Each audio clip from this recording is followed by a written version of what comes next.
Hi everyone, I'm Kyle Bechet, and this is the AAF Exchange, a podcast from the American Action Forum, where experts provide clear, data-driven insights into today's economic and domestic policy issues. Welcome, and thank you for tuning in.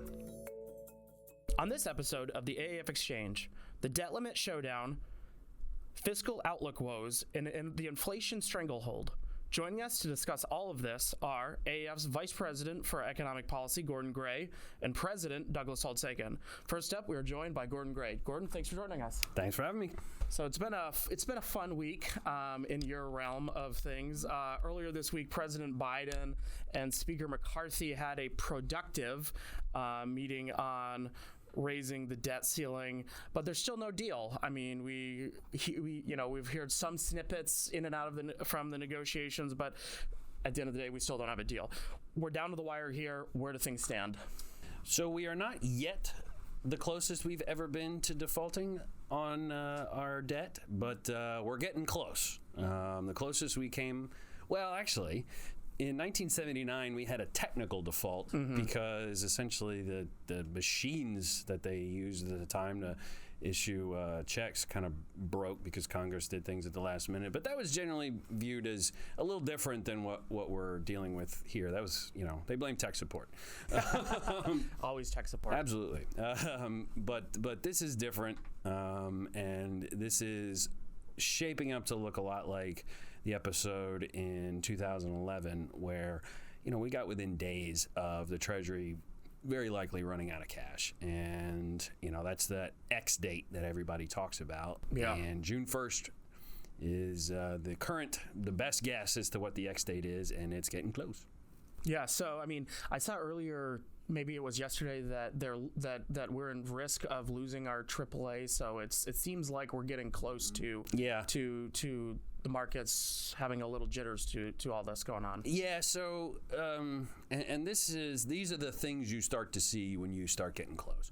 So for good reason, financial markets hadn't flipped out or started pricing in much risk, if any risk, of defaults. The swaps market, the credit default swaps on U.S. Treasuries, the price of insurance has gone up, but that is the market for that. But the spillovers into the broader financial markets have not really been that pronounced, because the United States always eventually raises its debt limit in time.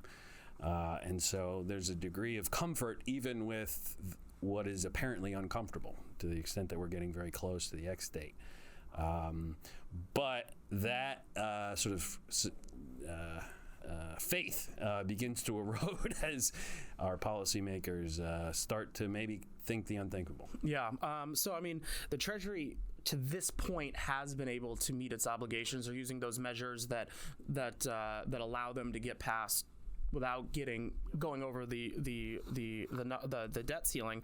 But what happens if we pass the X date? Well, I mean, somebody's going to get stiffed on this in order so we can meet our obligations. Do they just simply stop? Do the government payments just simply stop? Or can Treasury still prioritize some payments, such as, Social Security benefits? Yeah, so this is the multi-trillion-dollar question now, isn't it? So we know a little bit about the kind of break glass in case of emergency plans that exist, or the capabilities that exist in sort of extraordinary circumstances. And we're aware that the Treasury Department and the New York Fed have the capacity to prioritize payments, interest, and principal to U.S. Treasury holders, and that would be the first priority for making payments. However, there are other legitimate claimants to U.S. funds. That includes Social Security benefits. There's a $12 billion veterans retirement payment that's supposed to happen on June 1st. The United States doesn't have sort of a hierarchy of creditors. Essentially, all of these claims are legitimate. It is, I believe, a correct judgment that paying bondholders first is the wisest policy, the least harmful But nevertheless, prioritizing payments in the absence of any legal structure is harmful to governance.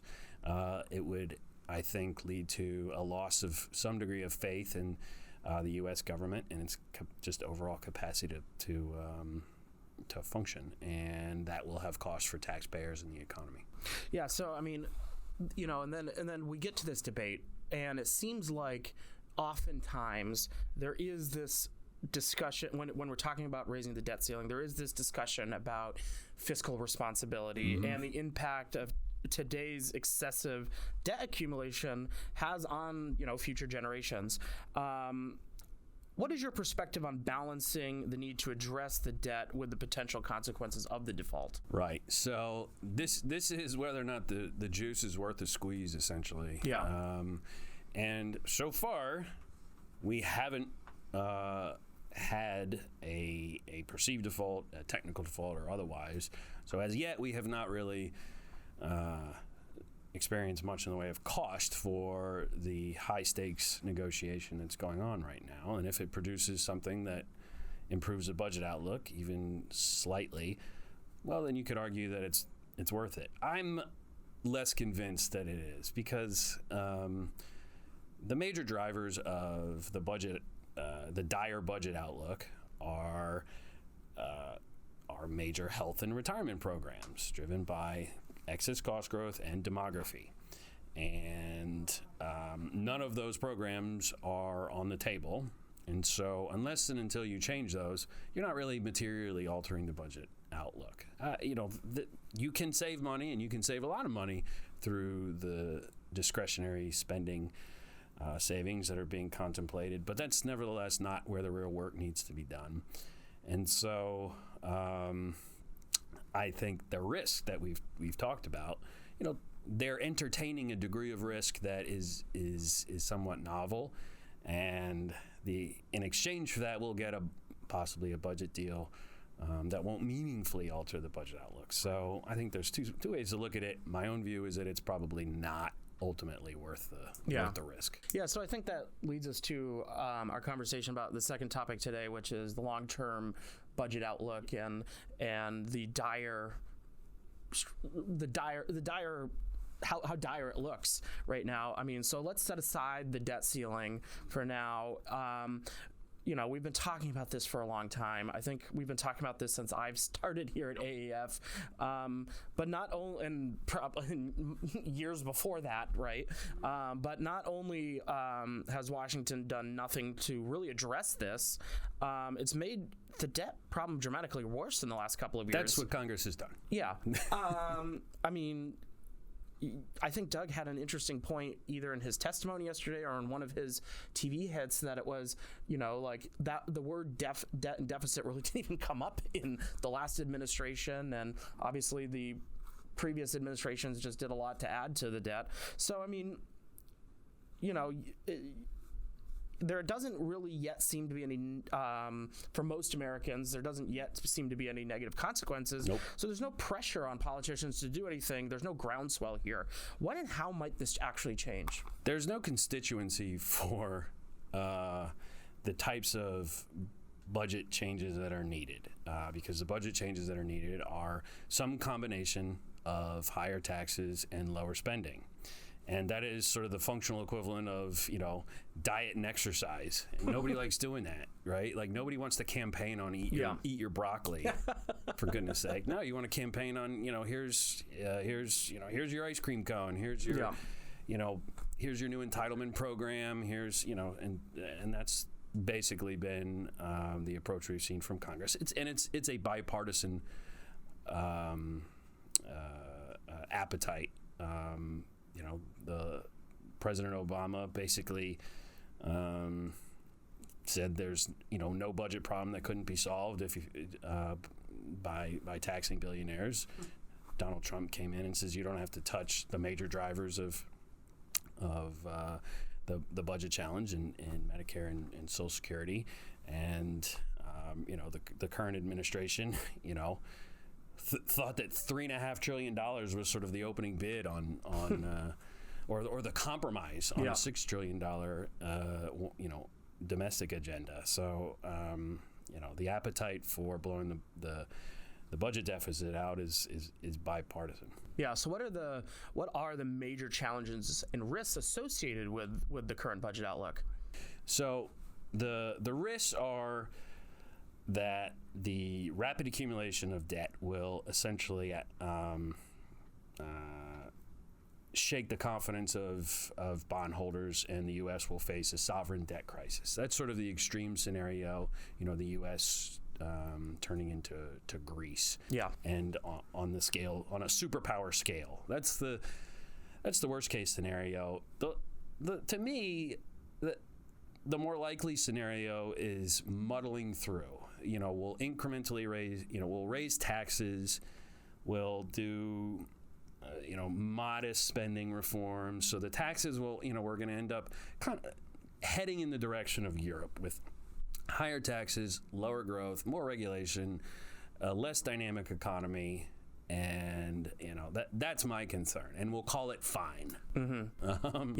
You say Europe, and France is dealing with these things right now, and it's like this is the trailer. Yeah, and the reason why is because successive generations of politicians have convinced the American people that you can have as much government as we do without paying the full freight of it. We are addicted to deficit spending. We are addicted to here's all the benefits and all the services and all the costs and all that entails, and we will tax you at a level that is insufficient to cover that appetite for spending. And we've convinced the American people that is sustainable and durable.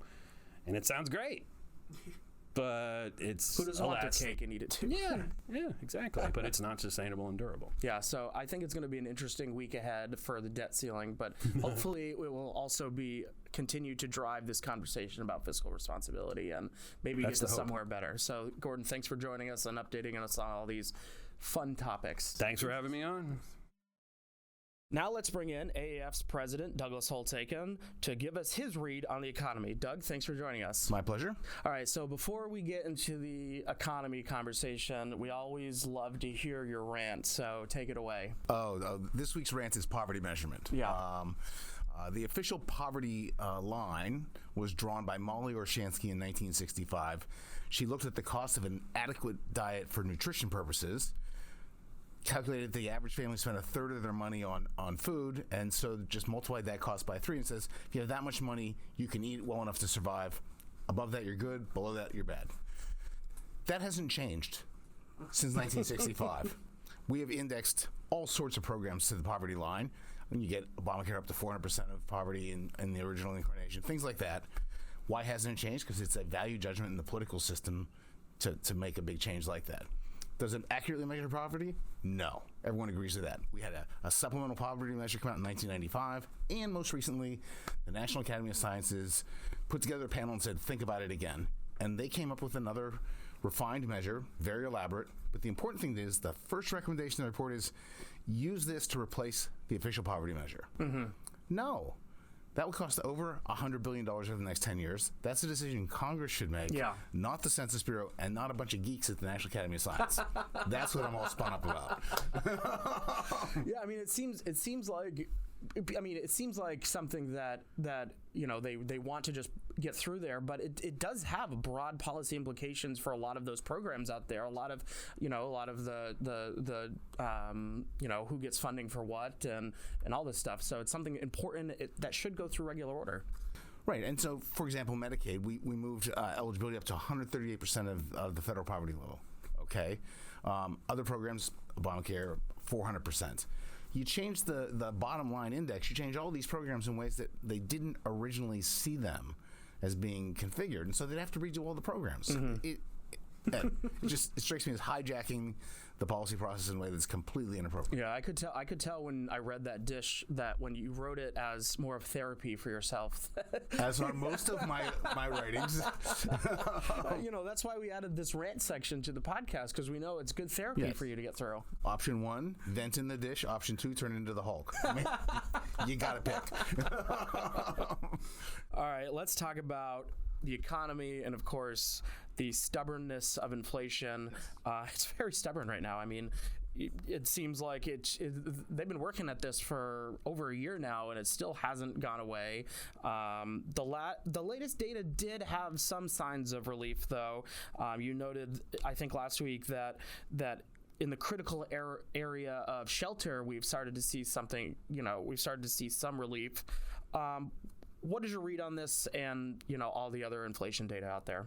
So point number one is we were warned when Powell announced the tightening cycle way back in March of 2022. He said it could take till 2024 for us to get back to our target. They're now thinking maybe 2025. So we should always have been thinking in terms of years and not months and quarters, but people get impatient. The big news was the shelter inflation. That's been rising every month since January of 2021. It finally came down year over year from 8.2 to 8.1. That doesn't sound like a lot, but the monthly shelter inflation has dropped from 9% annual rate to 5% annual rate in the past 3 months. So that's long-awaited softening of the apartment rents market, essentially. Good. And this gives them enough wiggle room that they can do what they want to do. And my guess is they're going to decide to pause at the June meeting. Yeah, so with sticking with the shelter inflation for a second, that's a lot of that's because people sign these 1 year. Nobody does on a month-to-month basis. So that's where most of the stubbornness is coming from on that front. Yeah, your personal shelter index doesn't change for 12 months. Right. And then, maybe the rents only went up 1%. Now you show 1% inflation, whereas you've been walking around with a rental contract that showed 9% inflation from the past. That's just finally showing up in the data. Gotcha. So the June meeting is coming up. We just got the minutes from the last meeting. Despite a lot of differing opinions among regional bank presidents, the Federal Open Market Committee has remained pretty united. But as we saw in some of the minutes from the last meeting, there is more of a debate going on. Will the committee continue to maintain its unanimous decisions in the upcoming June meeting, or what are we looking at? I don't know. Honestly, I think the chairman's done a really good job of getting unanimous support for the final decision, 25 basis point rate hikes, despite clear disagreements among the members of the FOMC on the need for additional tightening or the expected need for additional tightening. And the real issue is, I think, how much forward looking you want to be in your decision making. The staff forecast is we're going to go into a mild recession, fourth quarter this year, first quarter next year, and then we'll come out. Inflation will drop fairly dramatically. If you're a member of the FOMC who sort of thinks that is the future, you don't want to raise anymore. They've done their job. If you are a member who thinks, look, we don't get any credibility by saying our staff's really smart. They told us that inflation was transitory too. That didn't work out so well. So let's wait until we get a demonstrated decline in inflation, and that says keep raising rates, or at least just pause. Don't go on hold permanently. Yeah, I think one of the interesting conversations we had when, the many conversations we have preparing for this podcast is that, are you reacting, because reports are always about looking backwards, and you don't always know what's out there. So do you have to see a market success before you're allowed to pause, or do you have to This is one just of these. guess? This is, all parents understand this, right? What you say matters, and what's the stance you're going to take, and what Powell has said, sort of fairly consistently, is they want to see an actual decline in inflation toward the 2% target before they stop making monetary policy more restrictive. So, on that note, we haven't seen a dramatic decline, but if you're thinking, we can anticipate one instead of actually seeing one, then you might want to stop here. The other thing that's worth noting is almost everyone makes the point that rates aren't the only thing that produce tightening of financial conditions, and people think that the Silicon Valley Bank episode is going to cause credit standards to get ratcheted up, fewer loans are going to be made, so it's tightening on that basis. And if you keep rates constant and inflation declines, real rates are rising. So for lots of reasons, you could be getting more restrictive policy over the second half of this year, even if they don't raise rates. Gotcha. Yeah. nobody's surprised in this. Many on Wall Street are even calling for a rate cut on this. I can see your blood boiling already on this one, but forget the poverty measure. This irritates me. We're gonna give you a second rant to end today. To what extent do you think pressure from Wall Street impacts the Fed's decision-making process regarding interest rate adjustments? These guys can whine all they want. And this is the easy money camp who had zero rates for years and years and years, and now have to manage interest rate risk and do things that they hadn't had to do before. And God forbid you should earn your millions of dollars. So they're not going to care about that.